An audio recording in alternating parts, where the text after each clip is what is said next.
Good afternoon. Welcome to yet another extremely topical, extremely tantalizing, and extremely timely EMET webinar. We are really fortunate today to have somebody that I greatly admire, Carolyn Glick. Carolyn Glick is a member of our board of advisors and has been since EMET's inception in 2005. She was born in Houston and grew up in Chicago and made Aliyah to Israel in 1991. And after receiving her BA in political science from, Columbia University, she joined the IDF that summer and served as an officer for more than 5 years. As an IDF captain from 1994 to 1996, she served as coordinator of negotiations with the PLO in the Office of the Coordinator of Government Activities in Judea, Samaria, and Gaza. After leaving the IDF at the end of 1996, she worked as the assistant to the Director General of the Israeli Antiquities Authority. She then returned to geopolitics, serving as an assistant foreign policy advisor to Prime Minister Benjamin Netanyahu from 1997 to 1998. And then in the 2000s, when America went to war in Iraq, Carolyn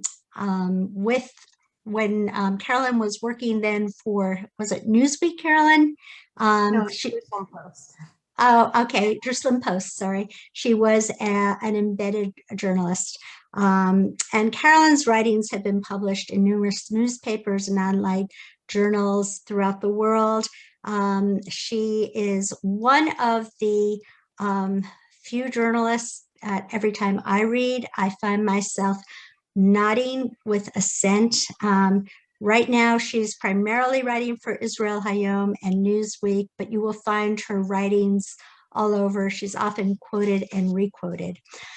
So what we are going to be addressing today is the Khashoggi Affair, and why now is there all of the sudden interest. Last week, as you know, the Biden administration released a report on the assassination of Jamal Khashoggi, and the report stopped short of directly blaming, but really implicates rather Saudi Crown Prince Mohammed bin Salman. We are very curious as to why this report was released to the public right now, how this affects America's relationship with Saudi Arabia, and does this have anything to do with the administration's firm determination to negotiate with the Iranians, who, as we all know, is a sworn enemy of Saudi Arabia? And how does this affect the nascent emerging alliance between Israel and the Sunni Gulf states and the Abraham Accords? And I could think of nobody more qualified to answer all of these questions than the highly, highly respected Carolyn Glick. Carolyn, take it away.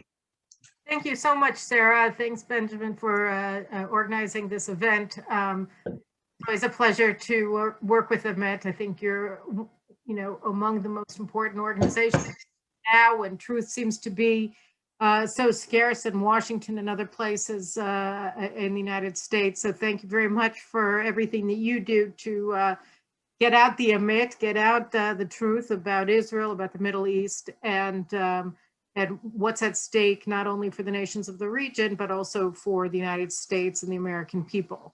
And I think that you're right, the timing and also the content of the intelligence report that was released on Friday regarding the assassination of Jamal Khashoggi was really sort of revealing not about the nature, not so much of the Saudi royal family or Crown Prince Mohammed bin Salman, but really about the intentions of the Biden administration. And it's important to really look at this action by the Biden administration to understand where it's headed in the Middle East and what it wants to achieve here. So just very briefly, just to recall, in October of 2018, Jamal Khashoggi was a Saudi national who had been living in the United States on a residency visa, not a green card. traveled to Istanbul, Turkey, and he entered the Saudi consulate in Istanbul, where he was apparently killed, and apparently brutally so. And this, on the face of it, wasn't necessarily something that should have captivated the attention of the entire world, but it did, and it speaks volumes about the Democratic Party and where it stands now in the Middle East as well, that it did. Khashoggi was lionized by the progressive left in the United States as a hero, almost Nelson Mandela type. Now, who was he? Well, at the time of his death, Khashoggi was writing occasional columns unpaid for the Washington Post. It's been said that he was a columnist, but that's not true. He wasn't paid for his work, and he wasn't a regular columnist, wasn't a gig. It was, op-ed submissions that were then published. As it turns out, at the time of his death, he was also working for the Qatar Institute, which is an agency of the Qatari government. Moreover, as my colleague and friend Lee Smith reported in Tablet magazine at the time, there appeared to have been a paper trail indicating that Khashoggi's articles were likely written by Qatari officials at the Qatar Institute in Washington. So he was really much more of a paid agent of the Qatari regime than he was any sort of intellectual or journalist, which is what he's been portrayed as. Now, why is Khashoggi's relationship with the Qataris of interest? Well, first of all, before that, already going back into the 1970s, Khashoggi was a Saudi intelligence agent. He worked with the prince who was in charge of Saudi intelligence, apparently as the go-between between the Saudi royal family and the jihadists in Afghanistan fighting the Soviets, that is the Mujahideen, that later morphed into Al-Qaeda. He was close with Osama bin Laden, the Al-Qaeda leader. He mourned his death in public statements and in articles that he wrote at the time that Osama bin Laden was killed by American special forces in Pakistan. So this is a man who has a history of supporting Osama bin Laden and Al-Qaeda and mourning his death. And it's very strange that somebody of this ilk would have been given a tourist visa, let alone a residency visa in the United States. But he was. And while in the United States, he was working for the Qatari government. In 2018 already, the Qatari government had for many, many years, in fact, become a state supporter of terrorism. As we know, they give $10 million to $20 million in cash every month to Hamas, which is unlawful. They support not only the Muslim Brotherhood, and in fact serve as a headquarters to the Muslim Brotherhood through their Al Jazeera television network, which is sort of a clearinghouse of jihadist thought and propaganda. But they also have supported ISIS. They finance a lot of ISIS's operations, Al-Qaeda as well, and they're very closely aligned with Iran. So in 2017, viewing Qatar as a major threat to them and their national security, the other Sunni states of the Persian Gulf was led by Saudi Arabia and Saudi Crown Prince Mohammed bin Salman,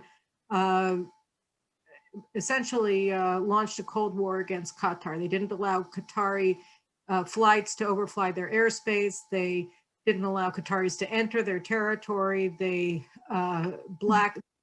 would not meet with Qatari officials and so on and so forth. And they blockaded the Qatari coastline.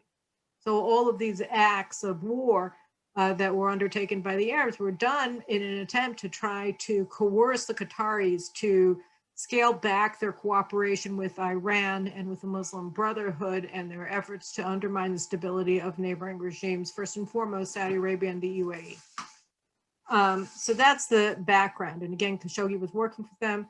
And in his columns in the Washington Post, he was also writing things that were very critical of the Saudi royal family and specifically about Mohammed bin Salman. So at the time of his death or killing at the Saudi consulate, apparently it's not clear it's not clear exactly what he was doing there, whether he was lured there. it appears that what happened, or there's a likelihood that what actually transpired there, was a kidnapping gone wrong, that they had sought to seize him and spirit him back to Saudi Arabia as a Saudi national. Was this a good thing? Was this a bad thing? There are no regimes in the Arab world that are human rights respecting regimes. There are no democracies, none of them. Not Qatar, not Iran, not Iraq, not Saudi Arabia. So the idea that you can expect them to behave as Western democracies is perhaps reasonable in the sense that you want to hold everybody to the same standard, but the expectation is not exactly realistic. And so that goes to the heart of what are the policies of these various governments and how do they interact with US foreign policy and with the views of the various players in US politics, and in this case specifically, the Democratic Party. Because why would it be that a terror-supporting friend of Osama bin Laden, who was working for Qatar to undermine the reputation of the Saudi royal family and the Crown Prince of Saudi Arabia in the Western press, generally, and in the Washington Post specifically, why was he given a visa to enter the United States, and why was he allowed to be a resident of Washington? He doesn't meet any of the criteria for either green card citizenship or permanent residency status in the United States, or temporary residency status in the United States given his past. So what Lee Smith and others have conjectured, and I think that there's a very good reason to believe that it's correct, is that starting in 2017, and also I think Eli Lake wrote about this in Tablet magazine today, the CIA was very, very angry at King Salman in Saudi Arabia for appointing, for defrocking or unseating previous Crown Prince Nayef and replacing him with Mohammed bin Salman, because Prince Nayef had sort of been a CIA asset, and they had been given really free run of the country under his leadership. And they were not given that same kind of access under Mohammed bin Salman. And so they were very unhappy with him. And they were very happy with people who were trying to undermine somebody who they didn't like. And so the CIA, from the very get-go, was opposed to Mohammed bin Salman. The other aspect to it is that Mohammed bin Salman's policies, his Saudi nationalism that he was trying to instill and successfully instilling in the Saudi public, and his sort of attempt to change the Saudi economy, modernize it, make it diversify it away from simply petroleum, and trying to give students in Saudi universities educations that were going to enable them to operate in the 21st century and develop Saudi's economy as the world moves past fossil fuels. All of these things were not really to the liking of the Democrats that had viewed things very differently. And specifically, the thing that he did that they got most angry about wasn't that he was opening up driver's licenses to women. Rather, it was that he was very open about his opposition to Iran. He was seeking to undermine or defeat the Iranian proxy government in Yemen, the Houthis that had taken over the major population centers in Yemen.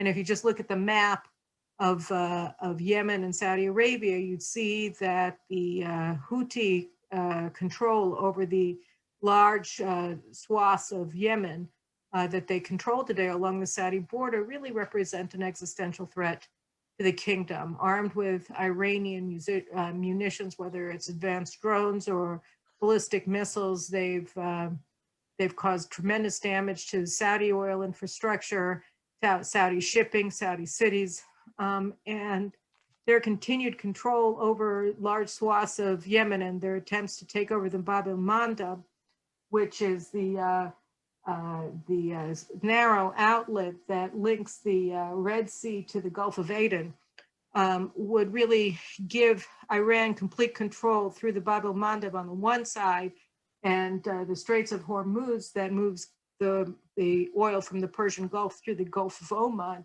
That would give Iran control over the two chokeholds of the oil economy from the Persian Gulf. So all of these things are strategic threats to Saudi Arabia. And so they, under Mohammed bin Salman, began pursuing a war in Yemen. They also were very open to supporting Israel and to supporting Israel's efforts to fight Hezbollah in Lebanon on the one hand and Hamas in Gaza on the other hand. In 2014, we saw this cooperation very clearly when the Saudis, the Egyptians, and the UAE supported Israel in Operation Protective Edge against Hamas.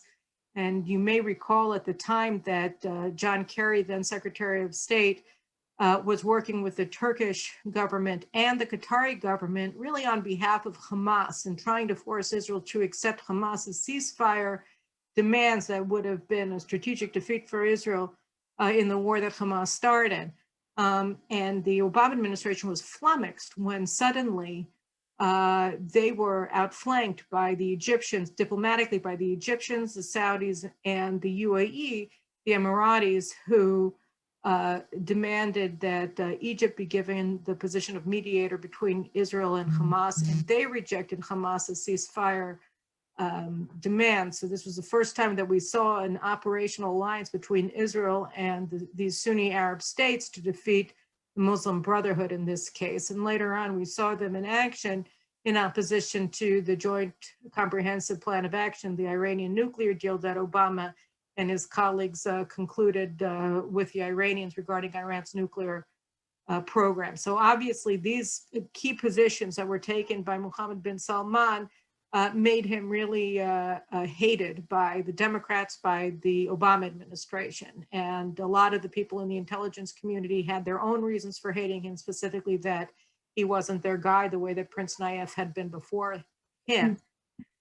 So that was sort of the backstory to why they were so upset when Khashoggi was killed.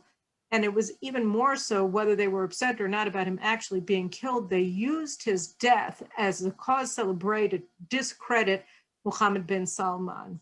And if you've noticed also in the 2 years that have passed since he was killed, the last 2 years of the Trump administration, the Democrats continued to use the Khashoggi death, the Khashoggi episode, the Khashoggi Affair, the Khashoggi murder, however you want to call it, as a means to discredit Mohammed bin Salman and also then to go forward and justify their key goal, which is to undermine the U.S. alliance with Saudi Arabia. Kamala Harris, Vice President Kamala Harris, over the course of the campaign said that the United States had to fundamentally change its relationship with Saudi Arabia.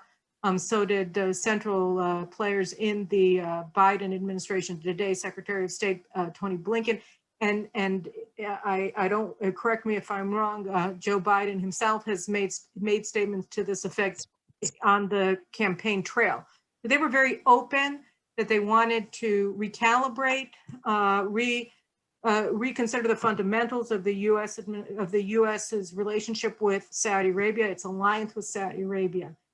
And lo and behold, first week in office, the United States, the Biden administration has been taking active measures to undermine the Saudi regime, to downgrade U.S.-Saudi ties. And they're siding very openly with the Houthis, Iran's Yemenite proxy, against the Saudis in the war in Yemen. So all of these things had happened before they decided to release the Khashoggi report. So it was very clear that this was the direction that the Biden administration was going to be moving at the time. You can't understand this also without understanding what the administration wants to do. So on Monday, former Secretary of State Mike Pompeo accepted an award from a Jewish organization combating anti-Semitism for his role in fighting anti-Semitism. And in a Q&A that he did with the organization during the online ceremony, he discussed the Abraham Accords. And he said that if the United States hadn't changed U.S. Policy regarding Iran 180 degrees, there's no way that the Accords could have worked, because really what stood at the basis of them was the Arab states' faith in America as an ally. And really when Trump came into office, his first trip abroad started in Riyadh in Saudi Arabia, and then it moved on to Israel. It was a very clear gesture on the part of the president where he was saying, my administration is going to repair the damage caused by the Obama administration, because the JCPOA and other aspects of the Obama administration's policies, their support for the Muslim Brotherhood, overthrow of Hosni Mubarak in Egypt being the primary example, of their support for the Muslim Brotherhood in Tunis and other places, and their opposition to more status quo Saudi autocratic governments like this, Sunni autocratic governments throughout the Arab world, and their support for Iran through the JCPOA. All of these things were abandoned, really, just as Biden is operating quickly now to renounce Trump's foreign policy. So Trump renounced Obama's foreign policy, starting really at the very earliest stages of his presidency.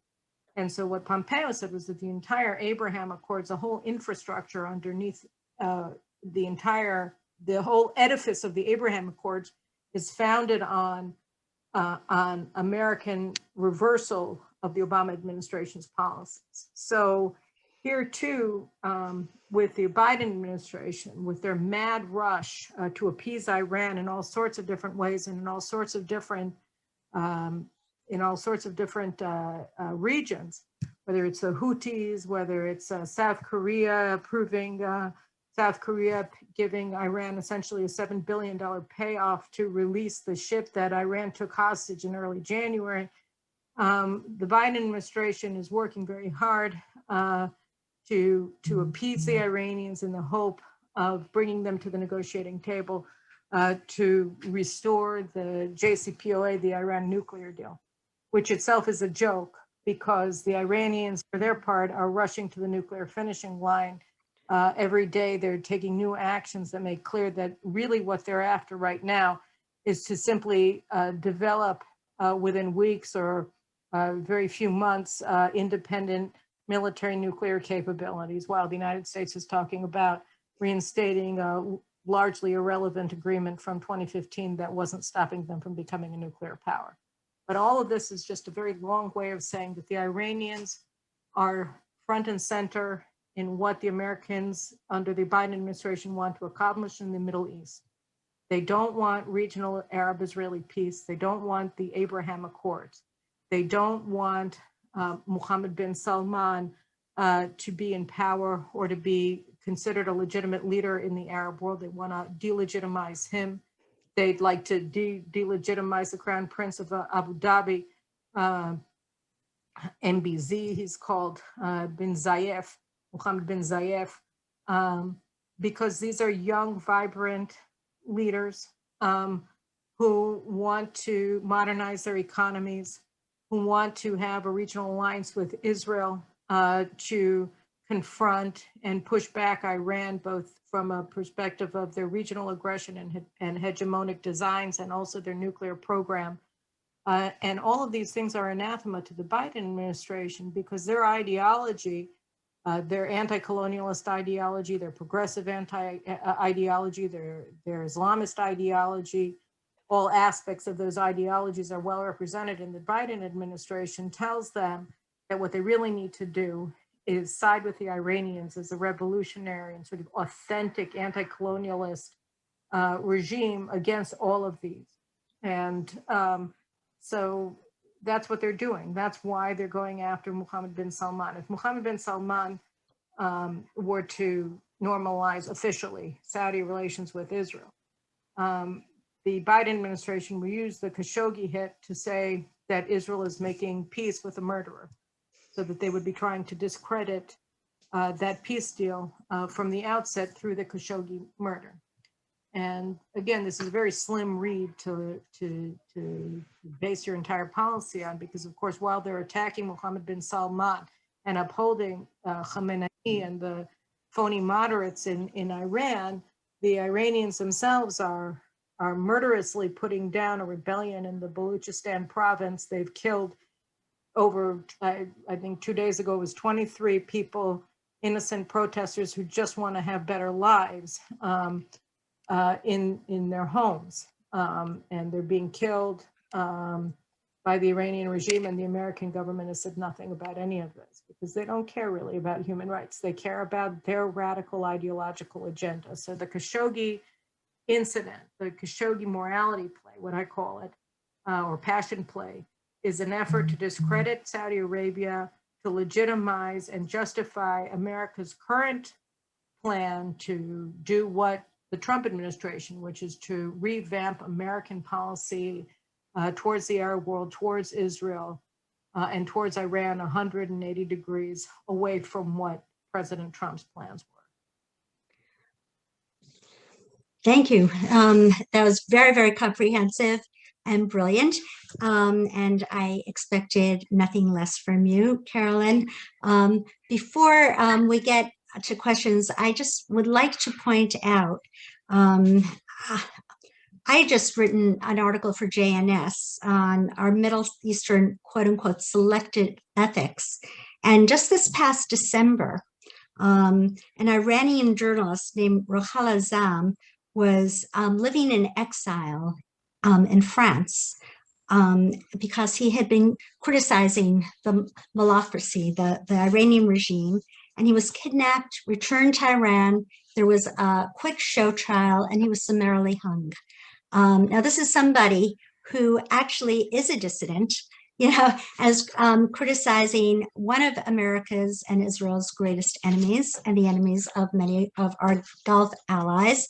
And nobody knows his name, but Jamal Khashoggi is rolling off the tongues of every one of the enlightened chattering classes here, just to display that Saudi Arabia is a corrupt regime. So my first question, and then I'll open it up to the audience, to you, Caroline, is: do you think that the strength of the alliance between the new Gulf countries, the Emiratis and Bahrain and Saudi Arabia, although that's still somewhat under the table, Sudan and Morocco, is strong enough to weather this kind of reversal from America? Do you think that they know, that they appreciate the military power and might of the IDF, and that will sustain them, as well as this opening up of friendship, especially among the intellectual classes? Or do you think, as Osama bin Laden said, if I see a strong horse and a weak horse, I bet on the strong horse, and America is certainly still regarded as a strong horse? So I think, I agree with you. I mean, this is the hypocrisy of the chattering classes in the United States and the Democratic Party really is becoming hard to take. I mean, it's never been easy to take, but it's become so thick, so contemptuous that it really is hard. Anywhere you look in Iran, you just throw. You just close your eyes and point to any point on the map of Iran. Somebody is carrying out an egregious human rights affront. Someone in the regime is victimizing an innocent Iranian. Where you point your finger, it's a murderous regime. Last week, it killed 4 young men who were Ahvaz Arabs. In the Ahvaz region of Iran, and and their families weren't even informed before they were executed because they were illegal. I mean, they're murdered by the regime, and this happens every day, and it happens to so many different groups of regime dissidents. I mean, there's basically very little public support for the regime, and now relating to your question about the viability, given the changed environment, the 180-degree changed environment in Washington towards America's Middle East allies, the sort of status quo, Sunni Arab states and Israel. How are we going to be able to maintain our alliances with these countries in the face of America's about face? And I think the answer is yes, mainly because, well, for a couple of reasons. One is just look at the map. I mean, I don't think, these threats aren't theoretical. They're not, the threat that Iran poses to the region, the threat that Sunni jihadists, the Muslim Brotherhood variety, pose to the region, the threat that Iran's proxies pose to the nations of the region are not, theoretical. They're not something that you debate the seriousness of, or the pros and cons of, and who's right and who's wrong in a seminar in a woke American university to come to the bottom of. These people, these common foes of the Emiratis, the Saudis, and the Israelis, the Omanis, the Moroccans, and so on, they exist, and they're very dangerous. And particularly when you look at Yemen, and you see the threat that it poses as a country that neighbors, I'm just looking at my map as I speak, that neighbors Oman, its place, the Bab el Mandeb on the map. I mean, what it means for oil shipments, what it means for the economic viability of the Arab states in the Gulf. There's just no way that they can sit quietly. Okay, when Tony Blinken or Ned Price says, "Well, we need to make peace. We need to think about the humanitarian situation." It's not something. It's not something that they can take seriously. It's not something they can listen to. It's the same thing that when Obama had Israel's back to the wall and was demanding that we give up the Jordan Valley, we just can't. There's just no way we can do it. There's no responsible, at least Israeli government, that would ever agree to something like this, because it's insane. So I think, it's suicidal. And at the end of the day, and also, in the case of a lot of these Gulf Arab states, at the beginning of the day, they have no interest in committing suicide. They were terrified by the Muslim Brotherhood takeover in Egypt. I certainly was, and with good reason, because if Morsi had remained in power, then obviously the Egyptian-Israeli peace would have ended, even if it was never officially abrogated. Israel would have needed to massively expand the size of the IDF, because we would have had to place another division, at least along the border with Egypt, to protect ourselves. I mean, this is a nightmare scenario that we were facing with the Muslim Brotherhood. So I think, that there's not going to be a lot of choice in the matter. The alliance began under Obama as a response to American treachery. And what Trump did, it wasn't that he started this alliance. This alliance existed when he came into office. He understood that it existed when he came into office, and he decided to take control of it, to take leadership over it, which was fine for all of the states in the region. He had to do a lot of things in regards to the Arabs in order to prove his seriousness, but especially the arms sales. But he was able to prove his trustworthiness to the Arabs. And because of the American sponsorship, we were able to get the Abraham Accords. Those wouldn't have happened without the Trump administration. But the infrastructure that they're based on preceded the Trump administration, and they'll survive the Trump administration, and they'll become more powerful in the Biden administration. And that's just one aspect of the decision to release this report about the Khashoggi murder on Friday afternoon. The thing that was really interesting about it was right before Shabbat came in here, so Friday mid-morning in the United States, I-24 News, which is this online news service. I think it may have some, whatever, it may be on television in some areas. But it's okay. So here, I think it's just online. At any rate, I-24 News ran a story that said that Israel, Saudi Arabia, the UAE, and Bahrain were forming a military alliance against Iran along the lines of NATO. Okay, it's a major story, right? I'm not sure it's true. I don't know who it was sourced to. It was a lone story. And then a few hours later, the Americans suddenly come out with a story about Khashoggi. And as a lot of reporters have noticed, it came out, and as Shoshana and Stephen Bryan wrote shortly after it came out, the intelligence report itself, when you look at it, it's a complete joke. There's no evidence. It's very thin. It's got no real proof of anything there. It's all conjecture.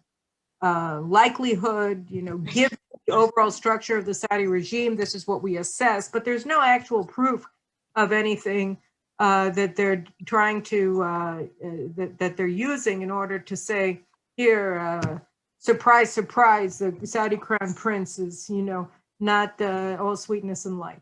So but it came out just hours after this thing. Now, were the two linked?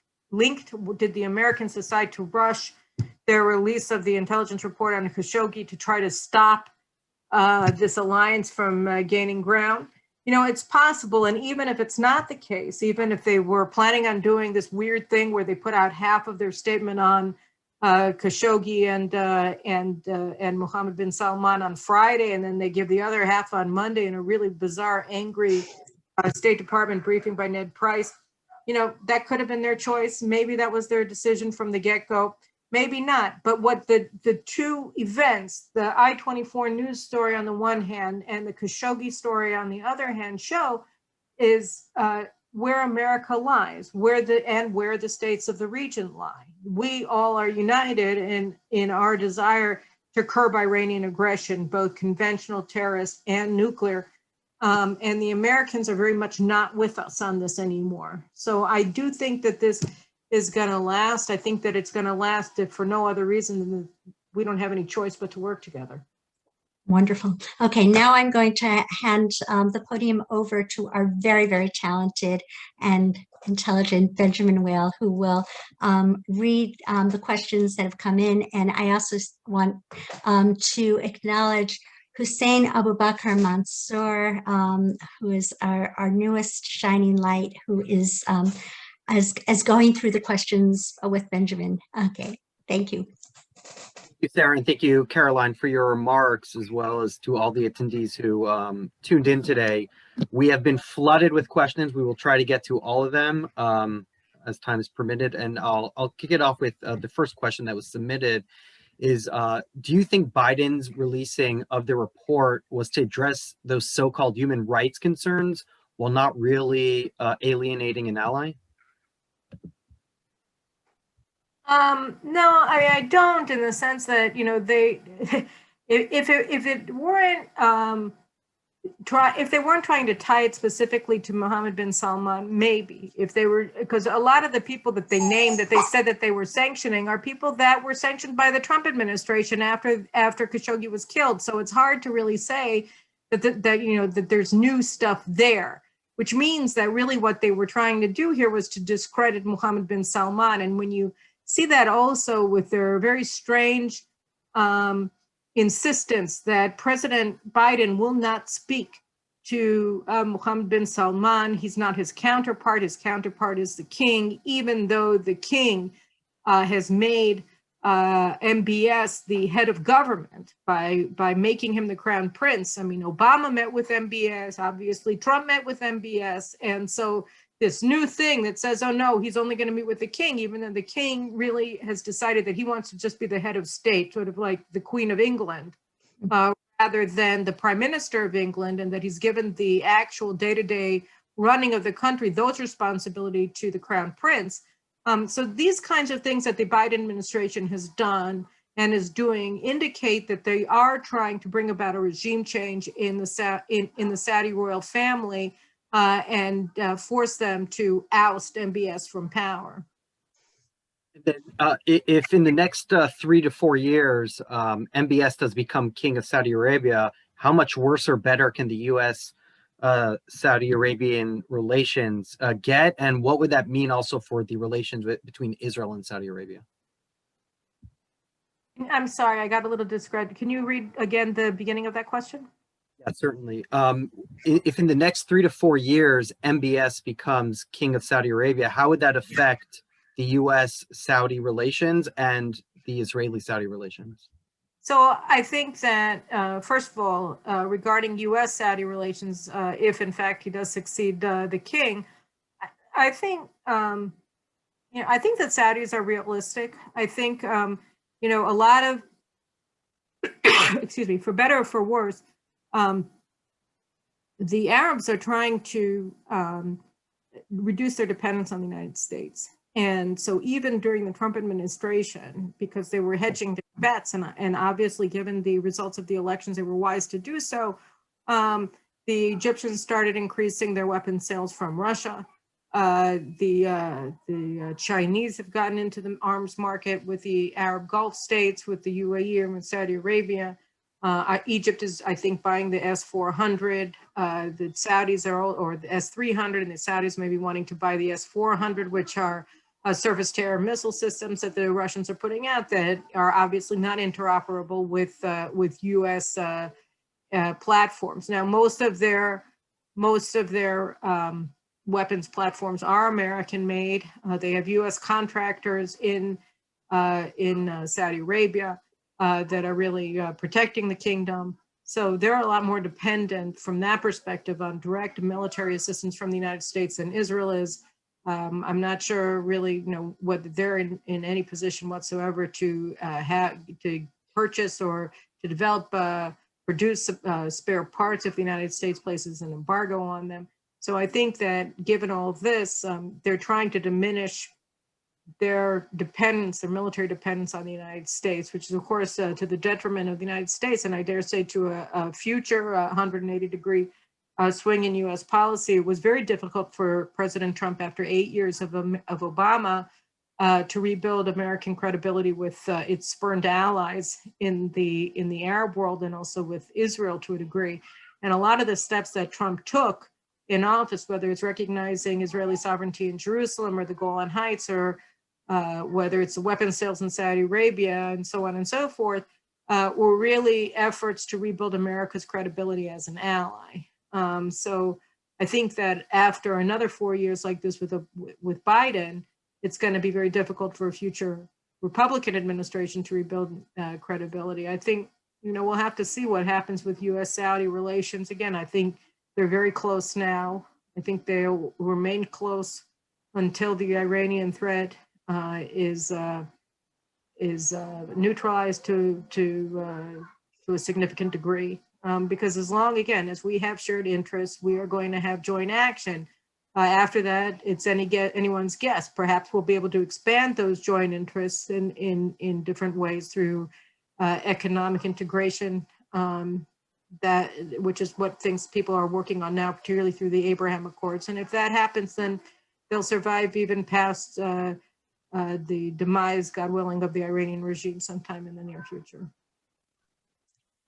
Thank you. And how is Israel going to deal with the politicization and weaponization of America's intelligence agencies? Khashoggi now, and then what next? Well, I think, unfortunately, it seems, I don't know how closely this audience, I assume if you guys work with EMET, then you're very close observers of what's going on in Israel, and you may be aware that, sometimes there's a sense that the strongest outpost of the left is in the IDF General Staff. And there's been a lot of effort and in the General Staff to kind of downplay the significance of, during the Obama administration, of the significance of what they were doing with Iran for our ability to share intelligence with them and work with them, or their support, effective support for Hamas during Operation Protective Edge in 2014. So I think that there's still a lot of denial about the implications, although I think that there's a lot more sober-minded assessment of it in the Mossad and in some outposts in the IDF. And there's also a lot more public discussion about it. I think that the fears that are raised by the concept of a truly hostile U.S. administration are less profound now than they were during the Obama administration, broadly speaking, because we've already experienced it and we've been able to surpass it or contend with it fairly successfully. So I think that the U.S. ability to intimidate Israel is smaller than it has been in the past. Israel's also more powerful than it was in the past. But we're in a very unstable situation politically. So a lot also depends on the outcome of the March 23rd elections, whether we're going to have a stable government led by Netanyahu, whether we're going to remain in a political deadlock, whether we're going to have a left-wing government, and what sort, because if there is a left-wing government, it will likely, like the Biden administration itself, be the most radical government Israel's ever seen. So then we might be facing real problem. And how do you explain the fact that the United States is determined to pursue these human rights issues with some of our allies, whether it be Saudi Arabia or even with countries like Turkey, but then are very quick to embrace other countries who are known to have a similar track record, such as Iran that you discussed? Yeah, and earlier? Iran at this point probably has a much worse track record than Saudi Arabia. Although I would say that Turkey, which has the most journalists in prison, has a pretty lousy track record right there going. But I mean, there's America cares about human rights. Americans care about human rights. But I think that we have a long history, and it's not a crazy history of he's an SOB, but he's our SOB, and that's a profoundly rational strain in American foreign policy thinking, and certainly in regards to the Arab world, it's not an unreasonable position to be taking. I mean, it depends what the price is for working with your SOB, right? I mean, what are the sacrifices that you have to make, not only in your values, but I think even more importantly in your national interests and your national security to work with your SOB. And so, here again, when you look, if you were to tell me Mohammed bin Salman has blood on his hands, Khashoggi, and there are lots of others, and he's a terrible person, I would say, and your point is, I mean, if it's not him, it's another Saudi who has blood on his hands, who's going to be the crown prince and later the king, or the head of intelligence, or the head of the army, or the Air Force, or what have you. Because it's the nature of the regime. It's a very brutal regime. And it's caused an enormous amount of damage over time. Let's not forget that 15 out of 19 of the 9/11 terrorists were Saudi nationals, as was Osama bin Laden. Or actually, Osama bin Laden may have been Yemenite, but his family lived in Saudi Arabia and made their fortune there. So, you're talking about a country that has had a horrible influence on the globe. 90% of American mosques, when the 9/11 attacks occurred, were funded by the Saudi government through one organization or another. These were Wahhabist mosques, and Wahhabist Islam, certainly as practiced at the time 20 years ago, was very similar to the Muslim Brotherhood. They were anti-American, anti-Semitic, pro-jihadist mosques, and they were all funded by the Saudi government. And so now what we're seeing, and so obviously being pro-Saudi until very recently was insane. And I still can't believe sometimes I have to pinch myself and say, what are you, supporting the Saudis for? I mean, I wrote my article, there was really just a blog post that I wrote in sort of a fit of pique on Saturday night about the Khashoggi report. After that, I got like 100 or 200 Saudis following me on Twitter, and I found it, sort of ironic. But I think it's also a testament to the way that Saudi Arabia is changing. I mean, obviously they liked it because I defended their guy. But aside from that, the Saudis really are changing under Mohammed bin Salman. They're now really turning a corner on terrorism. They're fighting Iran's proxies, the Houthis. They're trying to counteract Iranian influence in the region. They're working with Israel very closely on that, and also against the Muslim Brotherhood. So, how trustworthy is this change? Well, again, it really depends. If they're able to unseat Mohammed bin Salman, if the Biden administration is able to place enough coercive power, use enough coercive power against the Saudis in order to make them change their cost-benefit analysis and oust MBS from power, things could change very quickly, and we have to be prepared for that. This is not an alliance based on common values. It's an alliance based on common interests, and they last as long as the common interests last. Now, a lot of people were very critical, and I think very hypocritically critical, not surprisingly, of President Trump for what they derogatively referred to as his transactional foreign policy. But I've always been a big fan of transactional foreign policy because there's been a real romanticization in Israel of people who support us on the international scene. And I always thought that this kind of romanticizing partners has really been detrimental to Israel's ability to assess our interests and how to pursue them best in the international arena. Because Germany made sweet talk us from time to time, particularly around Holocaust Memorial Days. But in practice, you know, they've been extremely pro-Iranian, and they're massively funding NGOs that are trying to subvert Israel.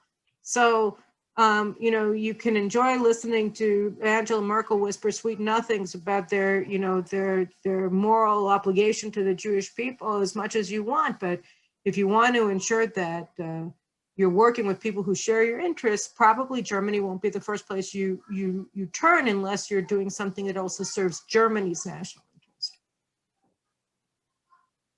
Thank you. And speaking of these joint values or transactions, there's a question here about the Abraham Accords and what is the future of the Abraham Accord, and what will Israel do if the Biden administration continues appeasing the Iranians? Well, those are two different questions. So first of all, regarding the Abraham Accords, I'll give you a sneak preview of my column in tomorrow's Israel Hayom, which is that, you know, something that I think has largely been unreported, which is that in the final days of the Trump administration, they were really at the verge of concluding a peace treaty with between Israel and Indonesia. And you know, this is very significant. Indonesia has a population of 270 million. It's the largest Muslim country in the world. And it's also very strategically located in the South China Sea, which is very important for the United States when it's looking to counter China's attempts to take over the South China Sea. You know, it's important for Israel. It changes the dynamic of Israeli-Islamic relations in a significant way, places some pressure on Pakistan, although I don't know how much, because they're also very close with the Chinese. But I mean, there would be real huge implications ideologically, doctrinally from an Islamic perspective if Indonesia were to join. And the Biden administration really hasn't done anything to try to pursue this peace deal, which is basically just waiting for a signature. I mean, the terms were already pretty much finalized by the time that Trump left office. So, and they were working on it really down to the wire. And these would have really, you know, expanding the Abraham Accords to other countries. Right now, there are 4, right, that are in it. You know, with Israel, it's the UAE, Bahrain, Morocco, and Sudan. And just where you look at the spread of these countries, you see just how extensive the change is. You know, from Morocco to the Persian Gulf, that's a long ways. At any rate, you know, there's a lot of potential for expanding them. And Biden could win the Nobel Peace Prize if he wanted to, but you know, the ideological rigidity of the Biden administration, its sort of anti-colonialist concept of the world, of seeing anybody who has worked with Western powers as a colonialist power, as an evil power, as a reactionary power, and every revolutionary movement, particularly if they're Marxist, communist, Islamists, as authentic renditions or of native peoples, they won't go along with this. They won't see it. They would rather destroy peace in the Middle East in order to empower the Iranians and the PLO and Hamas than bring regional peace between Israel and America's Arab allies and the Arab world and the Muslim world as a whole. And the other question about what Israel would do with Iran, yeah, I think that we've gotten down to the 0 hour, really. I mean, you know, when Khamenei said last week that he sees no reason why Iran shouldn't be enriching uranium to 60%, what he's saying is we're building a bomb. When we see that Iran is developing uranium metals, which form the core of warheads, we know that they're developing a bomb. So I think that every day that Iran is allowed to continue spinning its increasingly advanced centrifuges, stockpile uranium, and expand its nuclear operations, the clearer it becomes that, you know, Israel cannot just be doing Hasbara missions to prove to everybody through, by seizing Iran's nuclear archives that they've been building bombs all along. I think the time has come to prevent them from building bombs. And I believe we only have time for one more question. You've mentioned how the Biden administration is very different than the previous one in terms of the, at least Middle East foreign policy, and address the U.S. Saudi, U.S. Iranian, and even regional Middle Eastern affairs. Is there any policy that the U.S. currently is adopting or executing or will adopt that you see is good for the region, or is it pretty dark right now? None come to mind. Positive ones. They're joining the UN Human Rights Council again, which is just an anti-Semitic body. They've said, made helpful statements about the International Criminal Court and their opening of an investigation of war crimes against Israel. But that doesn't really mean anything because they're not going to apply any significant pressure, as far as I can tell, on the ICC to stop their anti-Semitic hounding of Israel. So I think as a whole, this is what we're facing is the most hostile administration Israel has ever seen. When a lot of people, including myself, see it as the third Obama administration, it's not simply that it's worse than the Obama administration. The third administration is worse than the second because they're picking up where the second one left off. And if we remember, really, the last days of the Obama administration were about stabbing Israel in the back as hard as it possibly could at the UN, at the Security Council, when the Obama administration said that when they allowed it, in fact, they sponsored Resolution 2234, which said that Israel's communities in Judea and Samaria and our neighborhoods in liberated Jerusalem are a flagrant violation of international law. And so that's really where the Biden administration wants to start. So they have sort of a problem because the Trump administration canceled the so-called Hansel memo that all of the US's policies claiming that Israeli communities beyond the 1949 armistice lines were flagrant violations of international laws were based on. But they'll just reinstate the Hansel memo. There was an exchange a couple of days ago at the State Department in a press briefing when I think the spokesman was asked about that, and he wouldn't comment. And and I think that the implication was clear. Look, we're figuring out a way to delegitimize Israel's presence beyond the 1949 armistice lines, and we'll get back to you when we're ready. So I think we're going back to where we were, not on January 20th, 2009 or January 20th, 2013, but really on January 19th, 2017. That is the last day of the Obama administration. You saw really an escalation of their overt hostility, and you add to that something else which makes the Biden administration even worse from Israel's perspective, which is that the Democratic Party has been radicalized over the past 4 years of the Trump administration. So when the Iran nuclear deal was being debated in the Senate in 2015, you had a lot of key senators, Ben Cardin, Roy Menendez, Chuck Schumer among them, who were notably among them, who opposed the JCPOA. They didn't do it very strongly, they didn't do it loudly, but they voted against it. And you had Eliot Engel, who was the chairman of the House Foreign Relations Committee.